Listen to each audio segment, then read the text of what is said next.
All right, so Russ is on his way. I probably should have clarified, even though I sold Icon Window and Door, we're still using this venue. Just last month, you guys were at Palmetto, so that's where he went. We're gonna be somewhere else. We'll be here. We'll be here from now on. So we're allowed to use this space, but he's on his way. So we'll just do some intros, chat a little bit, and then we'll go into the topics. So I'm Hayden Albert. I see a lot of familiar faces. I own Carolina Quality Buyers, so it's a wholesale and investment company. We do flips, wholesaling, a bunch of different things. So most of you guys know me, but I see a couple new faces, so wanted to introduce it. This event is sponsored by Clear Vision Coaching. That's Russ's coaching business, so he'll talk about that when he gets here. Also, Novo Construction. This is who owns this building. That's who's doing a lot of my flips right now. That's the kind of we're partners a little bit, so we work on a lot of stuff together. So great group of guys and gals over there. Grab a card if you want. If you need a contractor, they'll do big renovations, $1 million renovations, as well as just small flips for you. So that's good. Welcome. Come on in. How y'all doing? Good.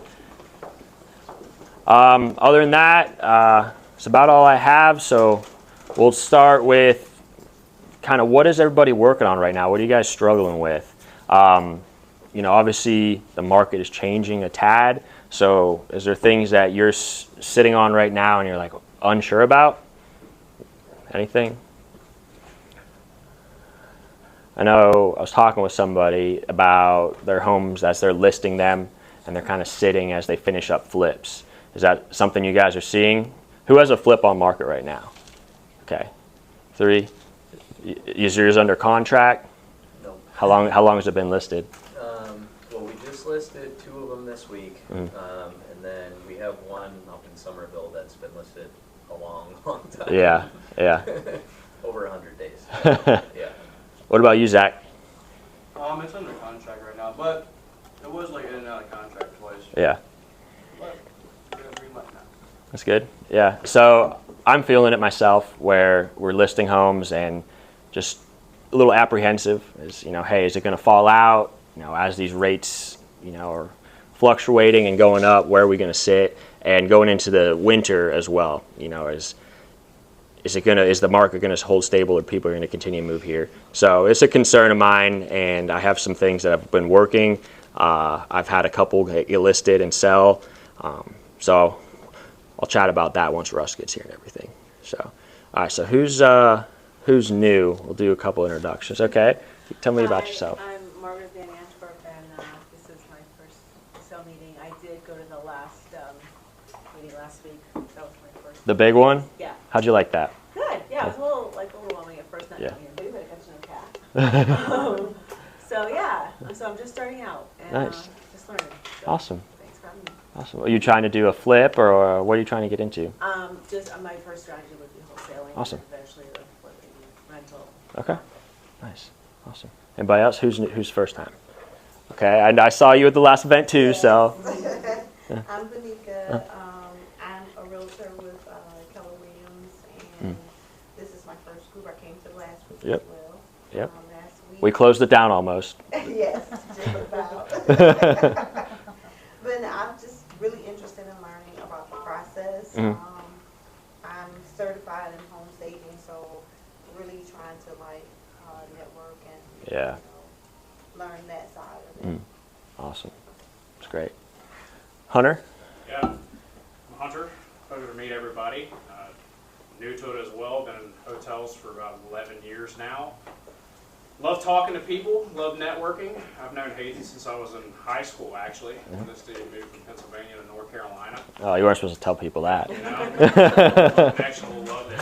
But, no, really just diving in, trying to get informed on everything, learn the whole industry. Hayden's been awesome on kind of taking me out on some calls and looking at some new properties and such. So been reading a good bit about real estate investment, and something I'm definitely going to be a part of and jumping Awesome. into. And appreciate you on everything you've been able to teach me. I look forward to coming to these events and learning more, and Awesome.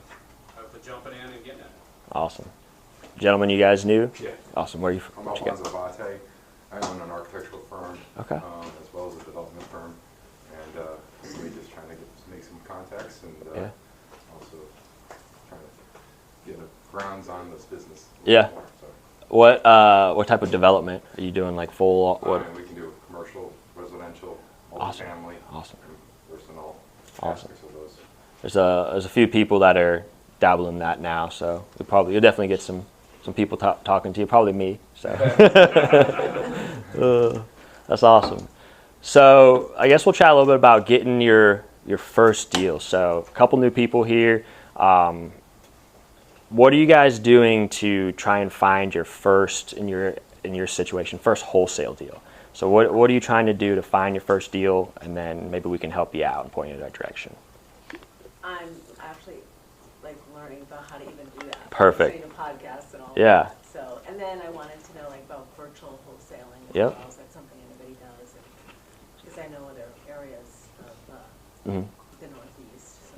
So you're familiar with different locations. So I've always, said if you or heard and learned and kind of repeating here, but if you have a strength in a certain area, like where you're from, where you grew up, focus there because you know the area, you know the market, you know which neighborhoods are good. You probably have some connections.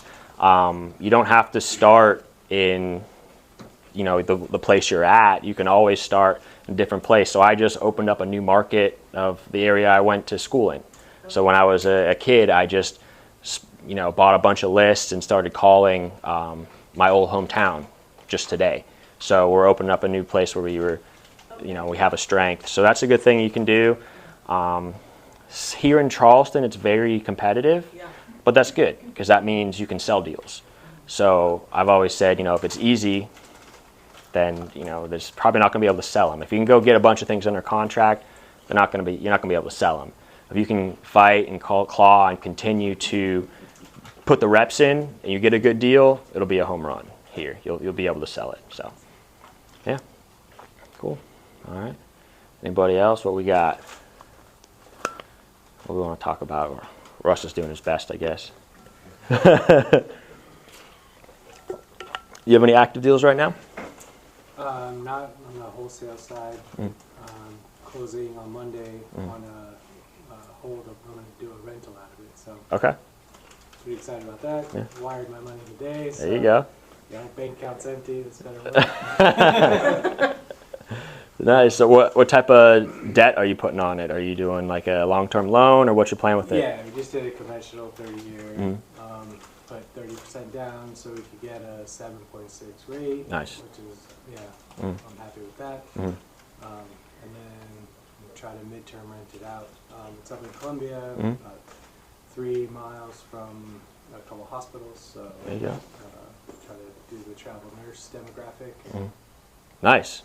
Yeah, That'll be good. so Yeah, it's there's a lot of phases in real estate where people. How you doing, Russ? Terribly sorry. We're just chatting right now. We're waiting for you. No worries. So my bad on that one. But yeah, a lot of phases, different people, different times in their career. So I started off as buying rentals. So I started off like, hey, I'll get wealthy just by acquiring real estate, holding it over a long enough period of time, and then I ventured into flipping and then wholesaling. So I somewhat did it backwards from the way most people do. Most people start wholesaling, then flip, then hold, and then develop at the end. And then you become the bank like Rehab Wallet, who's not here. But yeah, that's kind of the progression. So it's different people in different areas. So it's cool to see people progress in their path and how long, they were doing this. And, some of the wholesalers I knew when I started, they're doing ground up development now, build to rent. They're buying large plots of land. It's really cool to see. So Russ, I'll be quiet. Let you introduce yourself. Chad, I introduced Clear Vision Coaching, so I'll let you take it away for a little bit. Russ Scheider, and I started by flipping. That was our first method, and then wholesaling, and got into single-family rentals and kind of got out of that again. And my favorite thing is private lending. That's to me the ultimate goal, to get to that point and do as much of that as possible. So we were going to, and I love to partner with people. I do a lot of joint ventures, so if anybody needs help, I have a very, very deep construction background, so that can be really valuable. I'm not gonna say I can persuade the city to do things they don't wanna do. That's probably the biggest point of frustration, but I know how to build from the ground up and take anything apart and put it back together with the house, so that can be pretty valuable. And running numbers on properties is just that's a given, so, lots of connections. If anything you need, I'm not coin operated, I like to make money on a deal, but if you just need help, ask for help, and I'm here. I wanted to, since it's the end of the year with Clear Vision Coaching with our students, we just did a talk of, we just talked about taxes and about planning for next year. We're coming up to the end of the year. Who in this room owns a business? Almost everybody. Wow. Owns Let's a go. business. And I'm going to submit, if you're a real estate agent or, an independent salesperson, you kind of own a business there too. So if you own a business, it's time to get with your CPA. How many people have a CPA? Okay. How many people do a mock tax return at the end of the year? Love it. I only do it because Kelly Garrett taught me to do it. I'm doing it now. Now is the time. So Do it what now. we do is we do a mock tax return and say, hey, based on my income for 2023, which is not quite as good as other years. It was actually pretty sad in the way we're working, but every year we do a mock tax return. Last year, we did the mock tax return and said we have this tax burden, and I bought some office equipment and a new truck and took advantage of the last year that we could do a full deduction for a vehicle. So over 6,000 pounds, we could do a 100% write-off in that year. It's now 80%, something like that. It slips every year now. So I didn't know that, but my CPA knows that. So November is the time to get with your CPA and either do a mock tax return or at least have a conversation saying, what's my tax burden and how can I offset that legally, legitimately, and there's so many ways that we can do it. But now's the time. So anybody have any questions about that or thoughts on that? Yeah. What have you experienced with being a full-time real estate professional on your tax return? There are certainly advantages to declaring yourself a full-time real estate professional if you own property, own it to flip, own it to hold. My CPA could explain it a lot better than I can, but if you can declare yourself as a real estate professional, meaning that you are a landlord or a licensed agent, or in my case, for years and years, just really a flipper and a wholesaler, that qualifies you as a real estate professional, and there's some distinct advantages. Yeah, I remember, I think last year was the first time my CPA did that for me, and we actually just had a meeting with our CPA at 1 o'clock today and talked through stuff like you just said, and it's super helpful. We had a pretty decent year, so do we need to put away taxes? Do we need to do a cost segregation on a house we're about to buy? Just different things. So it's good to have that meeting, and I wanted to figure out what exactly would be the benefits of being a real estate professional. Well, here are some. Yeah. And I'm going to give you questions, not answers, because I'm not a CPA. Questions for your CPA is, can I do a cost segregation with what I own? And I had, 2 years ago, I had invested in a syndication with an apartment building, and I was very fortunate, I invested it about 4 or 5 years ago and got paid back 2 years ago. And I was very fortunate with PassiveInvesting.com. Danny Randazzo, some of you know, lives in Charleston. They did the cost segregation for me and just spoon-fed it to my CPA, which was awesome. And it reduced my tax burden tremendously for that year. So cost segregation is something to talk to your CPA about if you own, and you can do it on single families. It's tricky on single family from what I've heard. I've only done it on multifamily. The other thing I talked about was business deductions. If you need a truck, a tractor, printer, a computer, I mean, think about anything you need for your business. Those things can be deductible. And then we have some friends who've used the Augusta rule. Anybody use the Augusta rule? I should, I know what it is. Yeah. Yeah. I have not been bold enough to use it yet, but it really, we use a little different version of it, but you can declare 2 weeks of, you can rent your personal residence from yourself for 2 weeks throughout the year. It's named for Augusta, Georgia, where the Masters is held, because so many people in that area would then rent their house, would leave Augusta during the Masters and rent their house out to other people and take that income. So you can rent it from yourself and it's moving money from one hand to the other.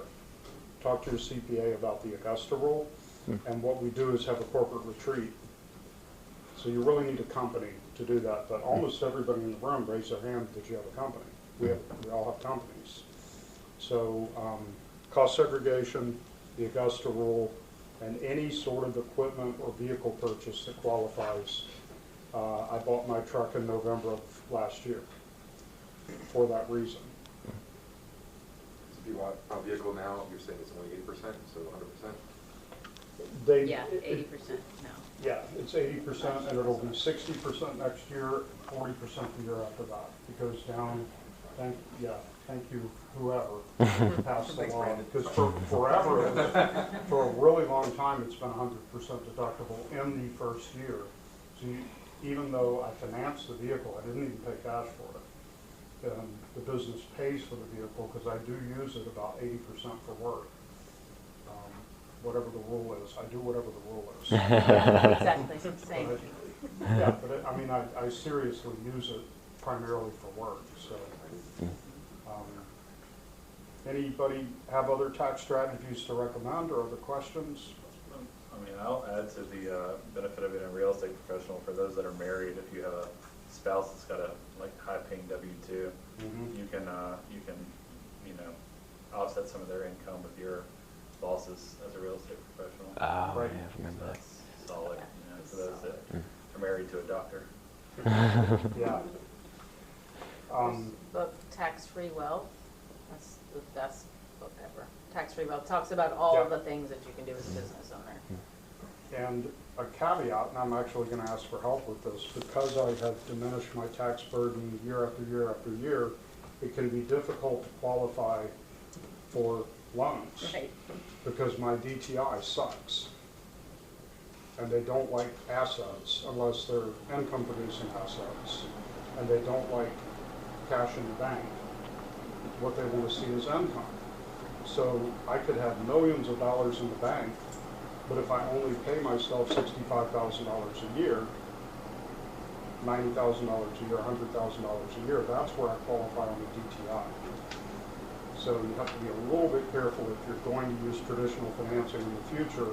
Don't let your DTI slip too much by taking these tax deductions.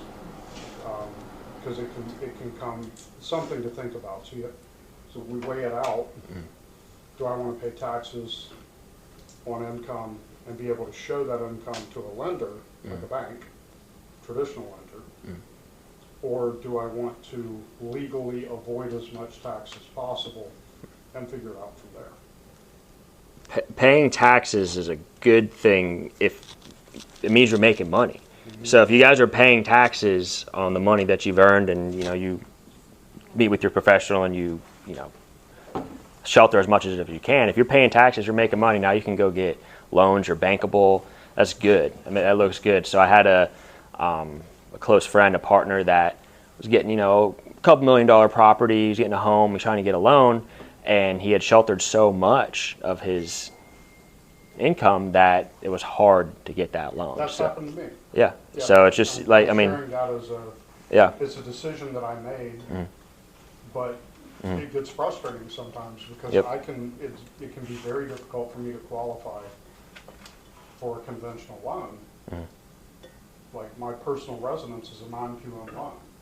It's a 4% interest rate. I mean, I'm not crying, but it was hard to get it. It took me a couple of months just to get a loan for a personal residence because I take all the deductions that I can. You do bank statement or? Decision. Yeah, it's a bank statement. Yeah. The same thing happened to me. Yeah, That's why I went to NACA, because they look at the gross instead of the net. okay. I was like, kick ass. Yeah. Oh, I like that. Yeah. What is NACA? Neighborhood Assistance Corporation of America, they primarily are there for helping low-income people get a house, which incidentally happens to work great for people who have a business who write off everything, because then you look like you have low income. Who are intentionally. And then the banks won't loan you, because you don't make enough. Right. So NACA looks at, they put you through classes, and you do the budget and all, you prove that you got it together, and then they will look at your gross income and not, before expenses. You can have a low income and be You gotta very roll the fiscally bushes while you walk in responsible. the door. at the same time. That's funny. What was that? So you gotta roll the bushes before you walk in the door. So you fit in. Drag a leg, That's funny. Yep. So I just wanted to bring that up because a lot of us don't think about it until it's too late. And this is the time, right now. If you're gonna do tax planning, do it now. Because what are we, 6 weeks from the end of the year? 7 weeks, something like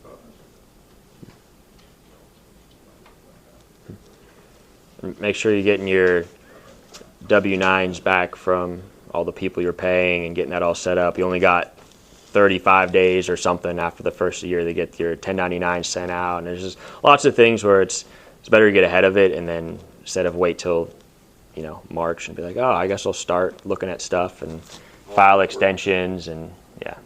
Well, It's they a do lot. February 1st. So. Yeah, exactly. So Yeah. cool. All dope work is like that. Best to not let it pile up. Yeah.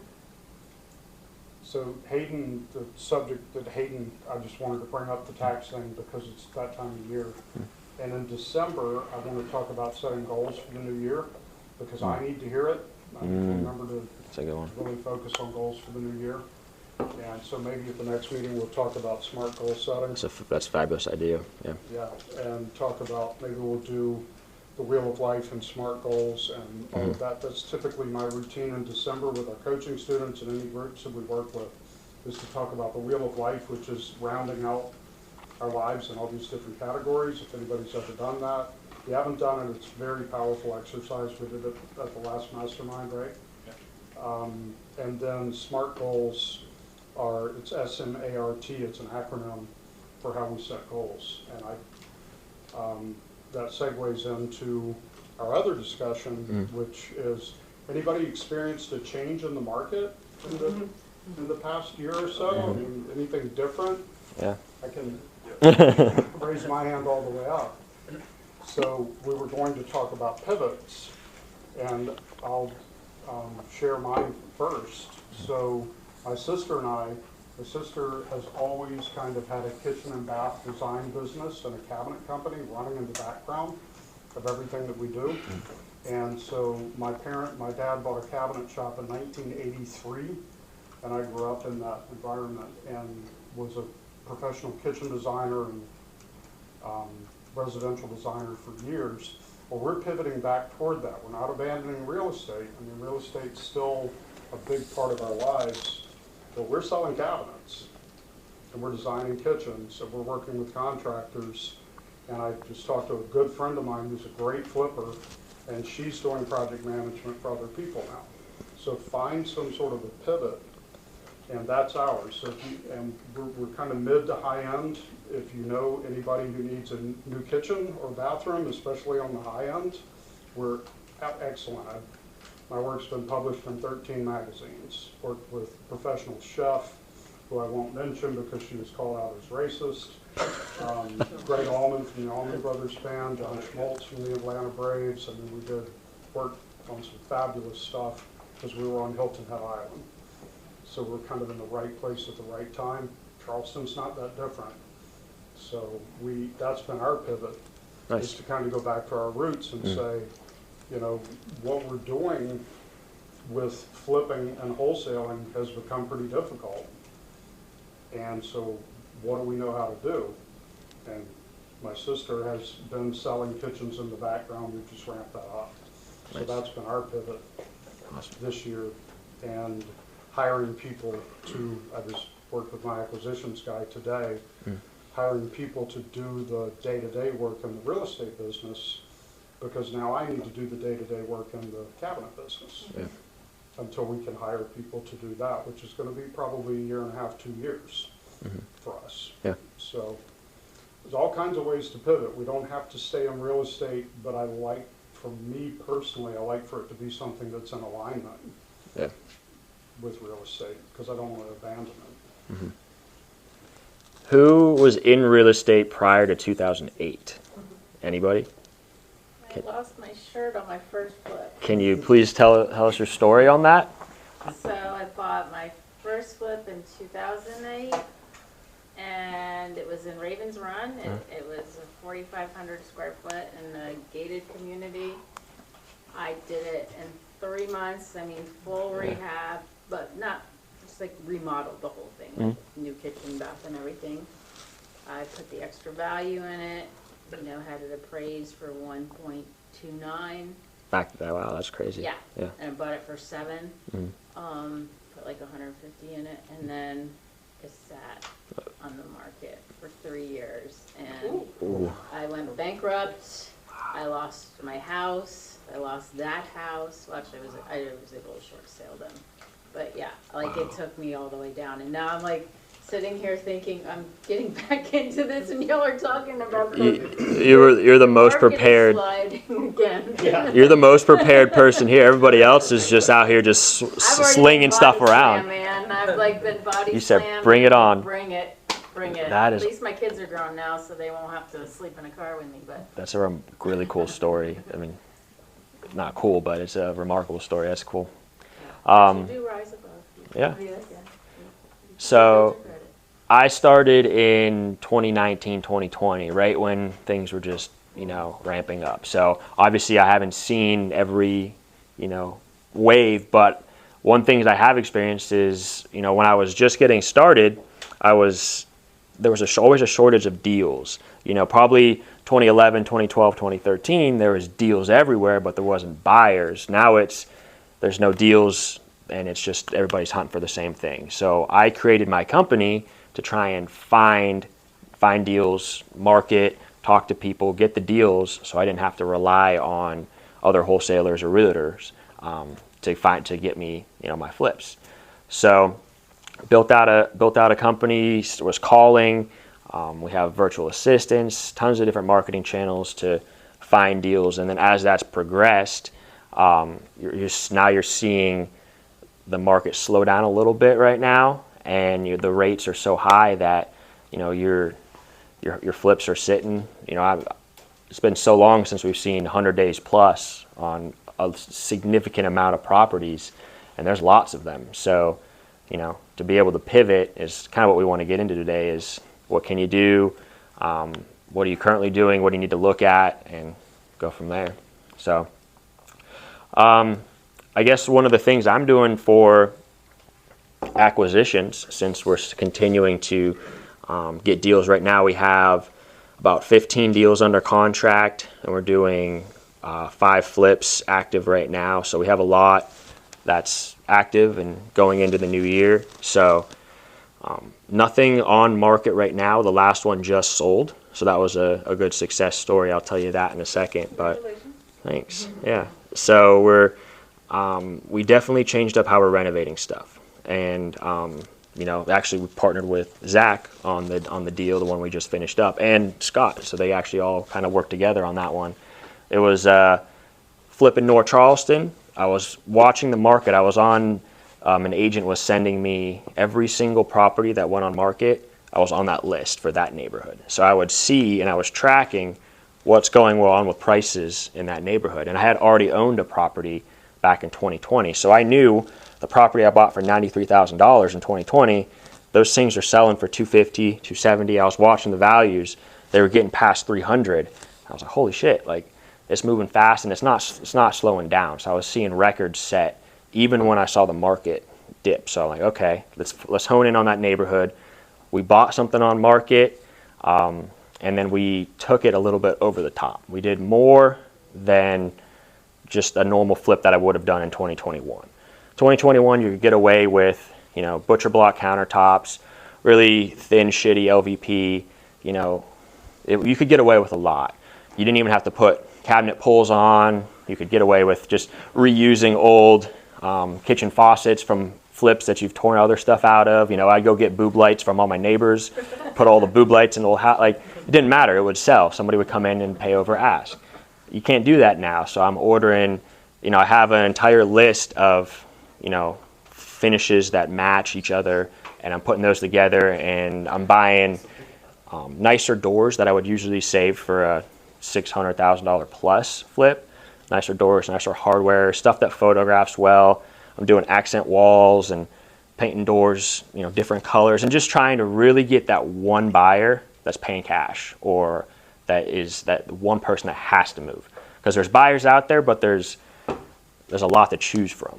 So you're going to see, we're seeing a lot of the, I'll get into that later, but a lot of the same things that are sitting, you can compare them to everything in the neighborhood, and they all look the same. And then ours sold what, in like 14 days? Yeah, it wasn't on the market very long, and then it was a 3-week close. Yeah. It was cash or something. It was cash. It was quick, yeah, cash. It was cash. So we had the one, Price range? we sold it for $344. Okay. So we bought it for $136, put a lot of money into it, went over budget, that's okay. And then sold it for $344, which was a record in that neighborhood, which was pretty cool for that size. So as I was seeing everybody else's sit, we saw ours sell quick and sell with cash because we had that one buyer. So now all the flips I'm doing, I'm just taking them that little extra step and running things very conservatively. You know, the stuff that I would say, oh yeah, that's a $60K flip, we'll probably make $20,000, and I'm saying I'm passing on those, and you know, just wait until it comes back around. And I'm just being shooting a lot of really low offers out. Just continuing to shoot offers out, but really low, even on market. I'm sending insulting offers on market because you're getting agents to call you back now. You're getting people that want to sell. So it's a good time. You know, they always say, don't waste a good crisis, don't waste a good recession. Well, now's the time to really capitalize on that if you can creatively get yourself into it. So, anything you guys notice? Any questions that you've had? No, sorry. Oh, okay. Just yawning.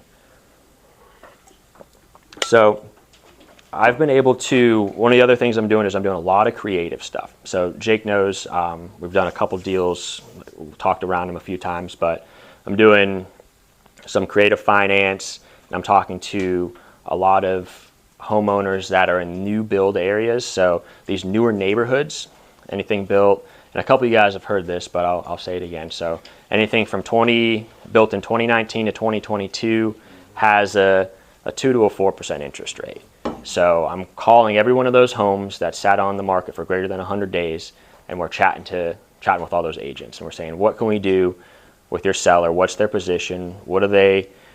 What's their situation? Have they already moved, or are they renting? You know, and then we're saying, okay, well let us owner finance, or let us take over the mortgage, or something creative. And that's, I mean, I'm doing a $1.1 million subject to deal, closed by the end of November. I mean, I'm taking over a mortgage, closing another one in a week for subject to, and then some of those we're going to actually wrap and then resell on market under owner finance. So we're doing all types of things to stay relevant as the conditions are pivoting. Because what happened in 2020 and 2021 is it was cash, highest and best. Whoever had cash and had a deal, they were turning and burning.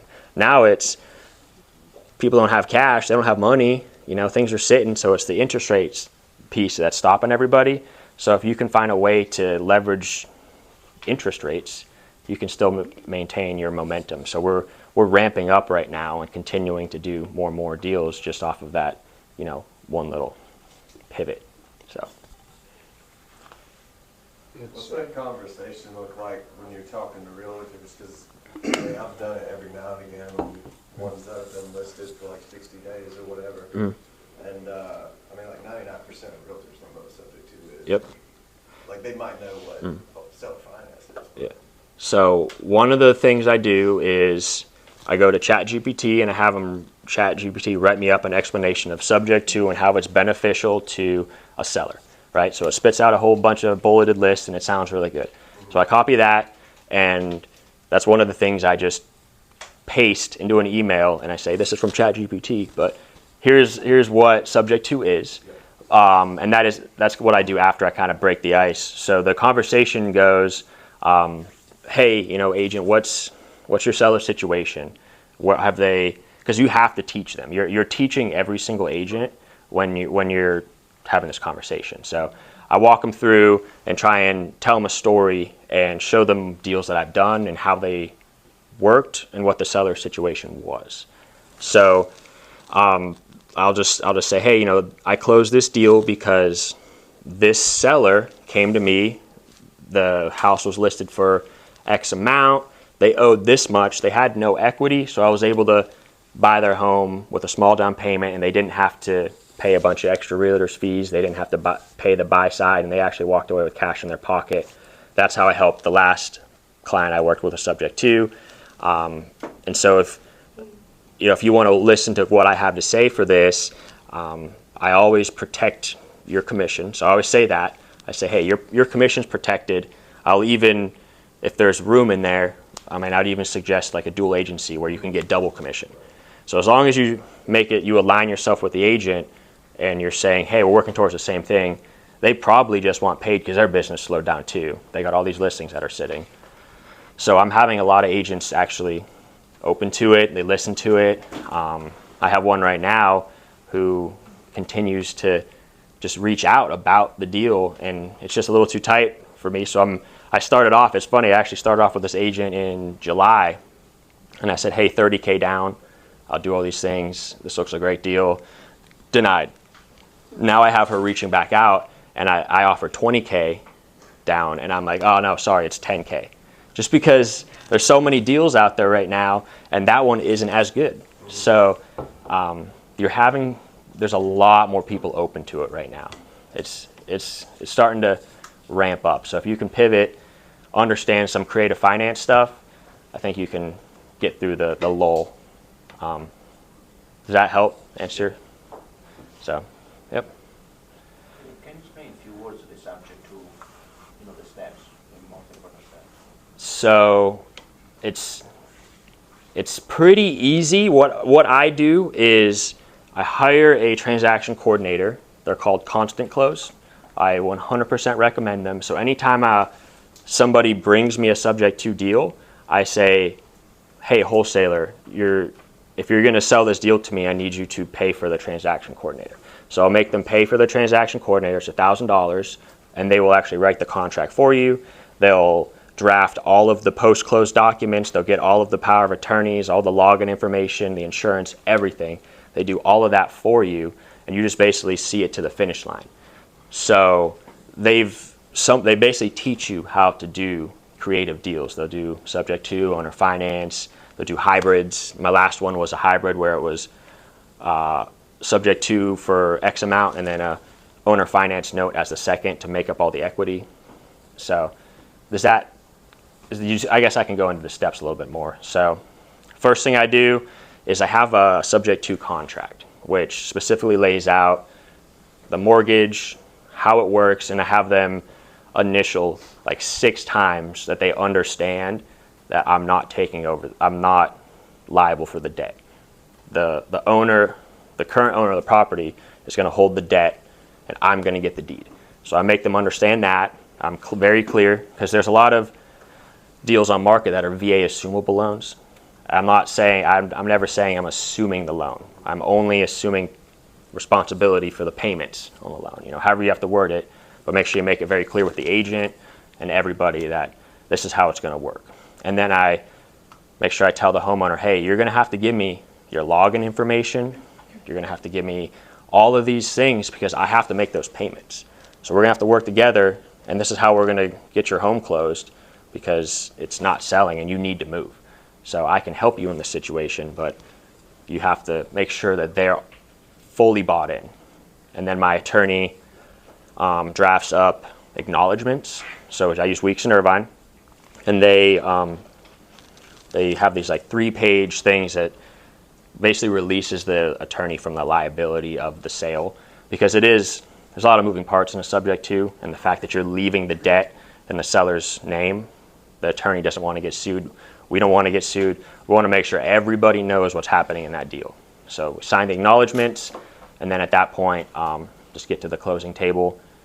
And you want to, you really close the deal at the end of closing as far as like wrap it all up. So we have to make sure the insurance stays in their name. They don't change anything. They don't cancel it. We get listed on as an additionally insured on their insurance. Just kind of, you really have to be careful and explain to the homeowner, hey, don't go calling your bank and tell them that you sold the house. Like, you can't do that. You know, there's things that need to happen, and here's how it's going to flow. And as long as you're all up front and everybody understands it, I've had success with them. Do you put the properties in trust? I haven't yet. You haven't done a trust? No, I haven't yet. So it goes in, the deed goes to your LLC? Mm-hmm. Okay. Yep. Keep the insurance as it is. I've done both where I get new insurance and I leave the old and pay for 2. And then I've also, the most recent one, I just got named as additionally insured. And then I switch all of the addresses to where the bills are getting mailed. And then we're, paying stuff that way and making sure it all gets taken care of. That was one piece that I still have conflicted in my brain, because I'm paying for 2 insurances. Mm-hmm. My personal right now. Yeah. That's what it's subject to. Yeah.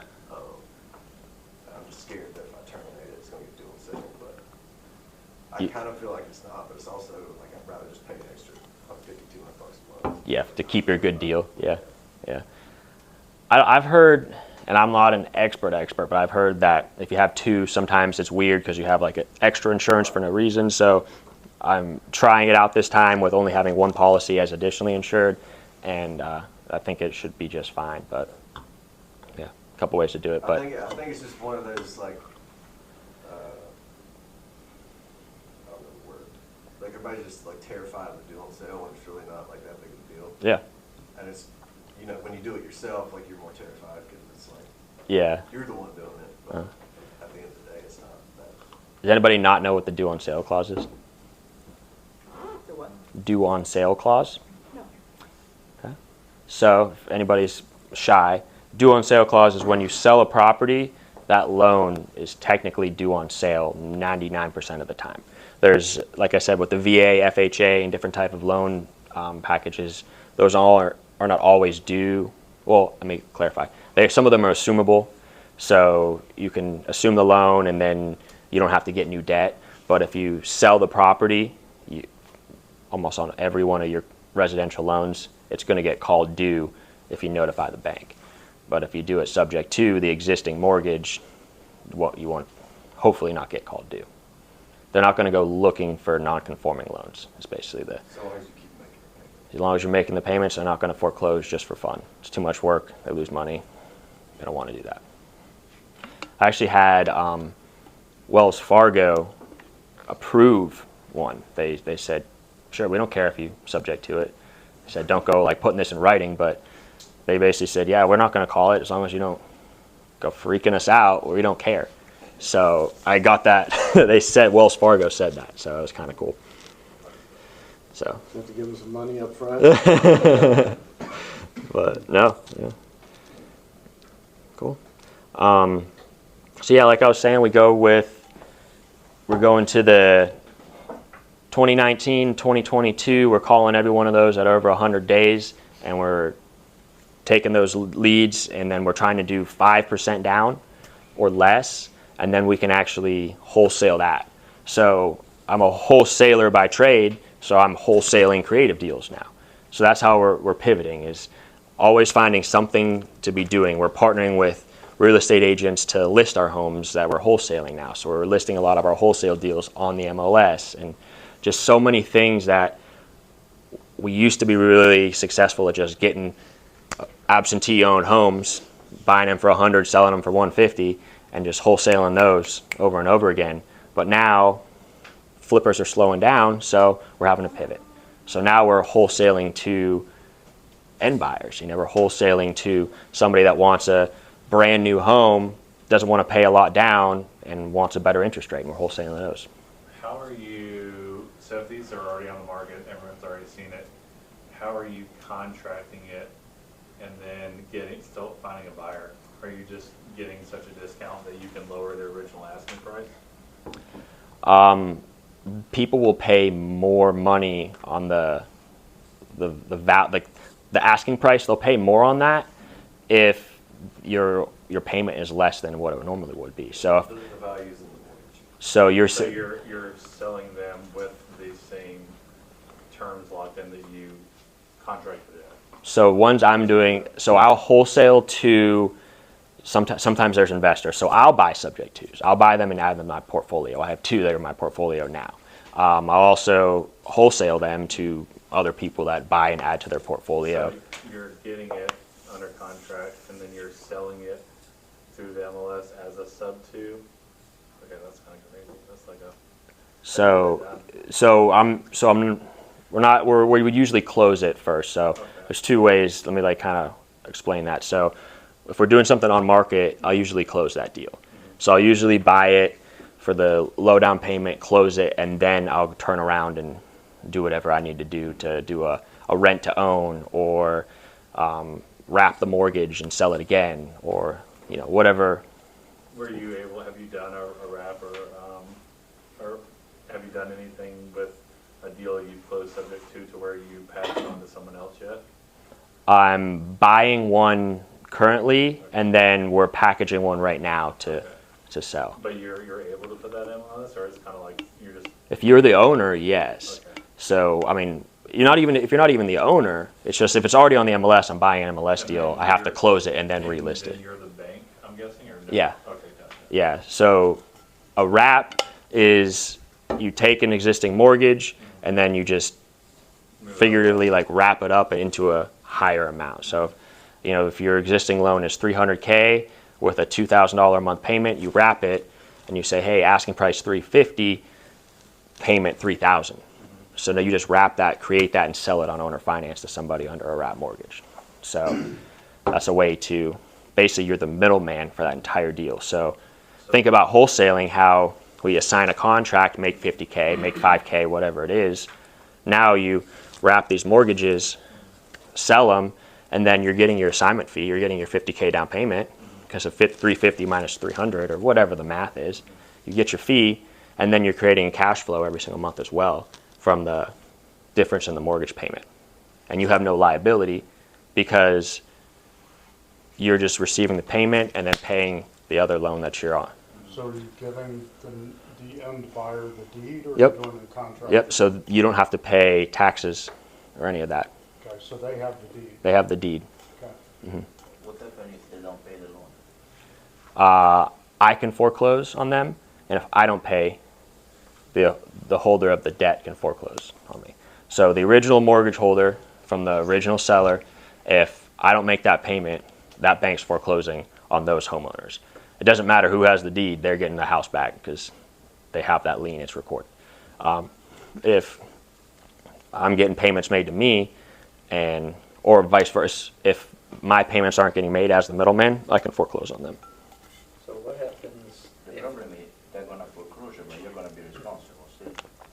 Well, so long as he keeps making his payments. Yeah, so you have to continue to pay, because Yeah. you foreclose on the other. I get, person. yeah, I You're think, not tough. and I haven't done that, I haven't gone through this. Yeah, so I'm not gonna, I want to dive to it and then you guys say I'm wrong, but I think you can do stuff like draft up a little contract that says, hey, if you stop paying it automatically gets quitclaimed over to you after 2 months or something. So I'm drafting up one of those right now from one that I'm buying that says, hey, if I stop paying, the original owner can get the house back quickly so that it doesn't ruin their credit.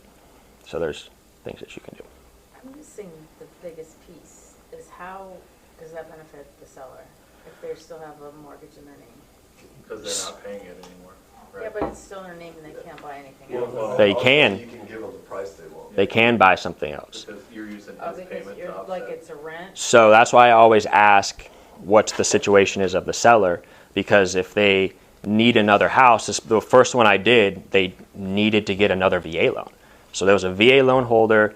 They had a $504,000 VA loan that I was assuming or taking over the payments, subject to. They wanted a small little retirement house up in the mountains. So we closed on it subject to, and then they were like, hey, now the lender that said that Mark Weeks called the lender and was like, hey, this is approved, you're good to go. The lender said, yeah, we know what's going on. They'll be able to qualify as long as the payments are made or whatever it was. Well, we go to the closing table, or they went to the closing table and found out the lender put her hands up, was like, what do you mean? I don't remember having that conversation. Mark Weeks calls her, makes her cry, and is like, you said me this, and then, so what I had to do is what I offered to do for that seller, because I wanted to be a good person, is I put them back on the deed, and then I created a lease with them.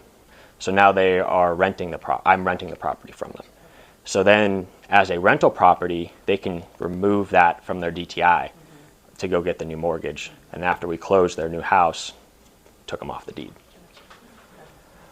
So that's one thing when you're talking and making that initial phone call.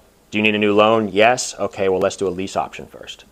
Let me lease it and rent it from you for 3 months with the option to subject to buy it after you close on your new home. So I always make sure that whatever and I'll talk to the new lender. I'll set them up. Usually, if it's within this general area, I give them my lender and I say, this is what we're doing, and make sure that it's all approved, it's all good. Make sure that whatever the lease amount needs to be, I wipe away their DTI, and then I can go and do it. Yeah. I'm loving that 3-month thing. I've never thought of that. Yeah. So it was a VA loan, right? Were they able to replenish their entitlement through what you did, or no? They weren't Nope. able to? Nope. So they're not. So as you know, you're allowed to get multiple VA loans. So I taught that to Kat a little bit. We talked around how sometimes realtors and her agency taught her differently. But yeah, you can get multiple VA loans as long as it's your primary residence, and you only have a certain amount of entitlement. So to replenish their entitlement, you have to clear it out. Okay, got it. So you have to clear it out, but you don't always need the full amount. So if right now, I believe for a single-family home in this area, it's not like San Diego or Los Angeles. It's not a high price point area. I think the max is like $7. I can show you the figures, but it's like $780 is your entitlement amount in 2023. Is how much you can get for a single-family home. So 0% down. So you just think, well, if they have $500 already, that means they have another $300,000 to go get another home of their entitlement, as long as they qualify with their debt to income. They can have multiples. So that's what we're doing. Is I'm figuring out, hey, you have a VA loan, cool. Are you already getting a new place? You already qualified? Cool, great. And then if they don't have enough entitlement, they can pay a down payment on the difference and still get that loan. So. Have you done any subject twos with landlords? Are they all prime? Yes, that's the last one I did was a landlord. So it was a house in Hanahan. We called him. He wanted $375. It was worth $450. I talked him up, which was weird. I said, hey, I don't want to pay you $375. Let me pay you a little bit more, so that I could use that for leverage to get a better interest rate on his difference. So basically, he paid I told him, hey, I'll pay $385. I'll bump up the purchase price $10,000. He had renters in it. He lived in the same neighborhood. He's just like, well, sure, yeah, I'll sell it to you. Talked him into it. Gave him an extra $10K. We bought it at $375. He owed $190. So $375 minus $385 minus $190. There's a big difference. It's like $185. $185,000 was the difference in his debt and his equity in the purchase price. So I had to come up with that somewhere. I'm not going to bring $185,000 cash just to buy a rental property that'll give me $300 a month. That's not That doesn't make sense. So I packaged the remaining equity into a second lien position, and then did that at 0% interest with $250 a month. So it wasn't even that I was making a normally amortized payment. I just said, I'm only going to pay you $250 a month because the rent in this neighborhood is this. Here's how much your current loan is plus that $250. I still need a cash flow. So that's how I bought it from a landlord. And what sort of term? I did a balloon. So I did I believe a 5-year balloon on that, but I have to check. Yeah. So hopefully enough to, I mean, I bought it at a discount too, which helps. So I can always probably refinance, but. Do you remember the interest rate on the 190?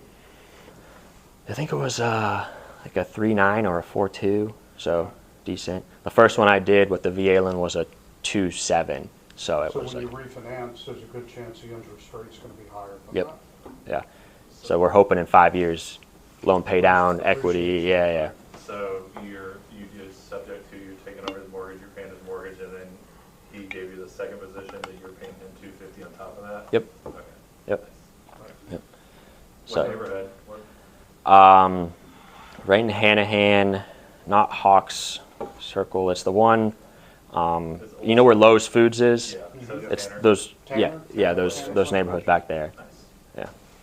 So that one had solar panels too. So another little thing is that I had to take over the solar panel loan. So I physically took that over. I put that on my credit. I said, fuck it, it's $20K. I don't want to come out of pocket $20K just to make things easier. I'll take over the solar panel loan. But Like, you could just drive neighborhoods and be like, see solar panels, like, that guy's, you can sell to that guy. He'll buy anything. he'll buy it. It's funny you say that. I teach that to my Driving for Dollars people. I'm like, if they have solar panels, they're weird. Call them. They're open to this. They're weird. Yeah. That's funny. So that's how I'm changing. Just trying to learn new strategies and just constantly, stay relevant and adapt to what's happening. In 2020, when things were super fast, I was trying to do what I could to adapt then. Now we're changing into a different environment, so I'm going to try and continue to maintain profitability just by switching things up. So, does anybody have any other strategies that have worked for them or things that are not working for us? Things that are not working? Yeah, what's not working? Cold calling is not working very well. Yeah. Texting took a big hit recently. Texting in Texting did. August, we got a whack on that, huh? Yeah. Yeah. Yeah, so texting just about is almost impossible now. It's not impossible, but I just ramped up our texting and we had to use AI to figure out which template to use to make sure that we don't mention the certain words and to do like these mass things. It's way more complicated than it was years ago. So Yeah. certainly not as relevant, but if you can maintain doing it and everybody else falls off, well then you're the only person texting. Yeah. We're getting better hits on our website because we're more focused on that. Yeah. And generating incoming leads instead of calling people or texting. With my team, we pretty much abandoned texting. Mm-hmm. Because there are people out there who are setting traps. Yep. Yep. And it's a real thing. But Yeah. we're still cold calling, and then really, I got a couple of leads from the website today, so That's a awesome. new strategy. It's a lot easier to get sued with texting. Mark Fitzgerald, write his name down. It's a lot harder to get sued for cold calling on the do not call list if you accidentally miss a number. Yep. I've gotten sued for that too, so it's not impossible. If you have some random virtual assistant in some random country that doesn't say your business name, there's a decent chance you can get away with it. But if you're out here saying, "Here's my company," we had that happen. The guy baited us and was like, "Oh yeah, I'm interested. Show me some of the deals. Show me your name, your business." Da da da da. Yep. Got all the information. My acquisitions person was like, "Yeah, sure." Text them everything. Boom! I get an email. "Hey, if you don't give this money by this amount of date, da da da." Yep. Yeah. Same thing. So you gotta be careful. Yeah. So, what's not working with listings? Does anybody find? So for me, I'm staging everything now. I wasn't before. That's something I changed. I wasn't staging my listings. I would just list them and you know, they would sell. But now I'm staging every single property. Our last two sales, and I shared this with my lunch group this week, we're offering a rate buy down. Mm-hmm. So we're, I'm a smart agent. I don't list my own properties in Columbia, I'm my agent there. So let's say the seller's willing to participate in a rate buy down and or pay some of your closing costs. And so then the buyer's agents know what a rate buy down, I don't know that consumers know what that is, but a buyer's agent knows what a rate buy down is. So I had a house in Columbia, don't buy houses in flood zones. We had to elevate this house 3 feet. I had to take the house apart and move it up 3 feet to sell it. Had it listed for little house in Columbia, 222, we got an offer for 219, and they wanted $6,600 for the rate buy down on the closing costs. And I just came back and said, sure, 6,600 is fine, but I want the full list price plus $3,000. And we'll just cover that, and they're fine with that. So I found that incentive, what is working, is addressing the interest rate and letting them invest some points up front to get a lower interest rate, because it feels good. I don't know if it's a great financial decision or not, but I don't care. My buddy owns a motorcycle dealership, and he said everybody walks in and says, what are the payments on that one? What are the payments on that one? They don't care what the bike costs. What's the monthly payment? People buy houses that way too. They don't even look at the whole nut, or even the interest rate, really accept how the interest rate affects the monthly payment. So that's been a good strategy for us on the sales side. One of the things that I should have mentioned earlier is we just did, for the first time probably a few hours ago, we just got under contract on a double wide that we're selling. So we had hard money. We were buying a portfolio from an older gentleman. The good properties, they wholesaled easy. The last property was a double wide, needed repairs, and I was like, I don't want to buy this, but I had to, because in order to sell all of them, he wanted that one sold too. So I bought double wide. I didn't like it. I was like, cool, whatever. So I got hard money on it, of course, and got the double wide, and then we just got under contract. It's been listed for like a week and a half. They had cash for the full amount of my debt, but then we owner financed the rest of the purchase price. So now I'm getting payments on a property, so we'll actually make money. So it's just a creative way to sell too. Is we're going to clear out our debt for our money, so we'll break even, and then the rest of the profit is just going to be paid out over 2 years. So it's like, cool, we're made whole, no cash in the deal, and now we're still going to get a profit. It'll just take a little bit longer, and we can move that deal off our books and get rid of the hard money payments. So that just happened 2 hours ago. So. Nice. You said something about floodplain, not buying anything in the floodplain. Was it a substantial renovation? So basically over 50% of the cost of the house, correct? And then you couldn't use flood panels to correct that, and were you a city of Charleston or were you in Charleston County? This one was in Columbia. Okay. But it doesn't matter. I mean, it's a federal, it's in St. Louis. I lived in St. Louis and we have the same thing. So it's a FEMA law. What's your question? Well, I guess you said you had to elevate the house. Yeah, after 2 years of fighting with the city, I was supposed to elevate the house. So you couldn't use flood panels instead? Couldn't use what? You couldn't use flood panels and elevate the HVAC and say fed it from the roof or anything like that? No, it's mean the floor of the house Correct. has to be a certain distance above mean flood. So yes, we did elevate the HVAC unit as another 3 feet above the floor of the house, but that wasn't enough. I had to elevate the floor system of the house above mean flood level. Never again. I'll build new construction that way. Sure. But to elevate a house is but I had no choice at that point. Cool. That's our favorite topic from two months ago, is flood zones.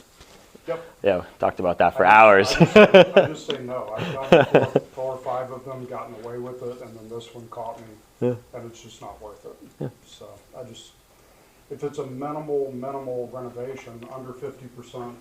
But the thing to understand, so when I was renovating we're doing it again, but when I was in the renovation business, the client West Ashley, beautiful 1 acre lot on Coburg Creek, and little bitty cinder block house, and they wanted to do a beautiful kitchen renovation. They had already renovated their bathroom, sitting on a slab